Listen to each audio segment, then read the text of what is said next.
Corona के बढ़ते मामलों के बीच केंद्रीय स्वास्थ्य मंत्री डॉक्टर हर्षवर्धन ऑक्सीजन प्लांट का जायजा लेने के लिए राम मनोहर लोहिया अस्पताल पहुंचे।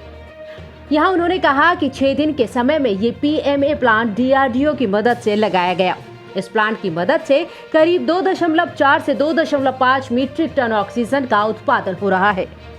यहाँ डॉक्टर राम मनोहर लोहिया अस्पताल में रिकॉर्ड 6 दिन के समय के अंदर ये जो PSA प्लांट है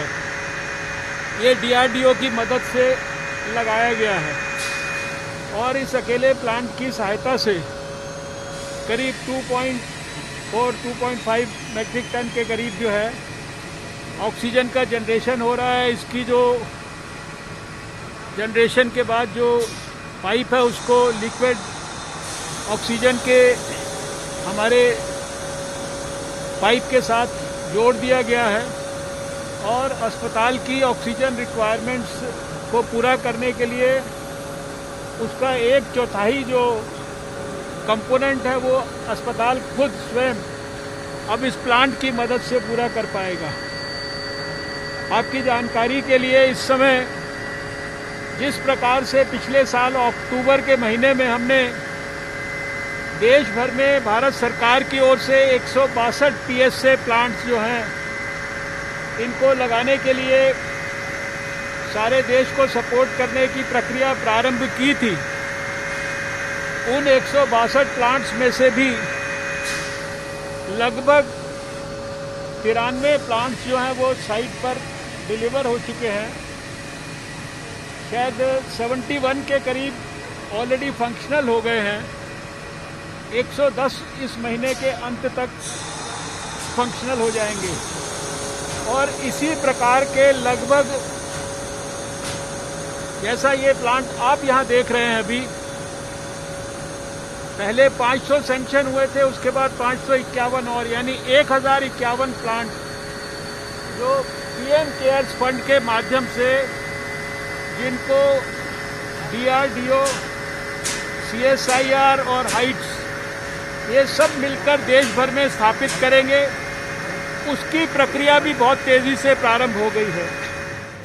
वहीं कोरोना वैक्सीनेशन पर स्वास्थ्य मंत्री ने कहा कि देश में 1 मई से उन सभी लोगों को वैक्सीन लगवाने की अनुमति दे दी गई है जिनकी आयु 18 से 44 वर्ष के बीच है, लेकिन वैक्सीन की कमी की वजह से अभी इस आयु वर्ग के ज्यादा लोगों को वैक्सीन नहीं मिल पाई है। केंद्रीय स्वास्थ्य मंत्री ने बताया कि फिलहाल देश में अब तक 12 लाख ऐसे लोगों को ही वैक्सीन मिल पाई है जिनकी आयु 18 से 44 वर्ष के बीच है। डॉक्टर हर्षवर्धन ने कहा कि देश भर में अब तक 16.5 करोड़ लोगों को वैक्सीन दी जा चुकी है, जिसमें अधिकतर को पहली डोज मिली है। वैक्सीनेशन को भी बहुत बड़े पैमाने पर बल दिया जा रहा है। आज यहाँ मैंने वैक्सीनेशन सेंटर को भी विजिट किया है और करीब 16.5 करोड़ डोजेज जो है भारत के अंदर अब तक विभिन्न श्रेणी के प्रायोरिटी ग्रुप्स को जो है वो डिलीवर हो चुकी हैं। जो पिछले समय में 18 साल से ऊपर के नौजवानों के लिए प्रक्रिया शुरू हुई उसमें भी लगभग 12 लाख से ज़्यादा डोजेज अभी तक दी जा चुकी हैं। वहीं डॉक्टर हर्षवर्धन ने कहा कि भारत सरकार ने सभी राज्यों से आग्रह किया है कि वैक्सीन का टीका लगाने में पहले उन लोगों को प्राथमिकता दी जाए जिनको पहली डोज मिली हुई है। स्वास्थ्य मंत्री ने कहा कि राज्यों से कहा गया है कि वो अपने यहाँ वैक्सीन की कुल सप्लाई का 70% उन लोगों को लगाएं जिन्हें पहले टीका लग चुका है और 30% टीके उनको लगाएं जो पहली बार टीका लगवा रहे हैं। भारत सरकार की ओर से हमारा ये बराबर अब विशेष रूप से स्टेट्स को आग्रह है कि वैक्सीनेशन में जो लोगों को सेकंड डोज मिलनी है उनको कम से कम 70-30 के अनुपात में प्राथमिकता दी जाए,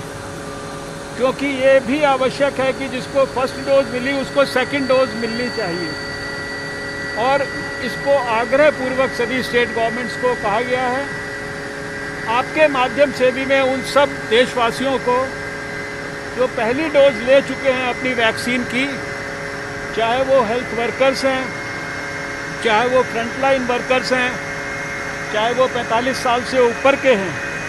उन सबको मेरा अनुरोध है कि वो कोविन प्लेटफॉर्म की मदद से अपने अपने स्टेट्स में अपने अपने वैक्सीनेशन सेंटर्स पर जाकर अपनी सेकंड डोज को प्रायोरिटाइज करके लें ताकि कोविड के खिलाफ जंग में हमको जिस जिस कंपोनेंट की आवश्यकता है उसको हम सफलतापूर्वक निभा सकें और उसको कोविड के खिलाफ जंग में सफलता में कंट्रीब्यूट करा सकें। स्वास्थ्य मंत्रालय के अनुसार देश भर में अब तक लगभग 16 करोड़ 50 लाख लोगों को वैक्सीन लगाई गई है, जिसमें 13 करोड़ 21 लाख लोगों को पहली डोज मिली है और 3 करोड़ 29 लाख लोगों को दोनों डोज दी जा चुकी हैं। देश भर में महाराष्ट्र, राजस्थान, गुजरात, उत्तर प्रदेश, पश्चिम बंगाल और कर्नाटक में सबसे तेजी से वैक्सीन लगाई जा रही है।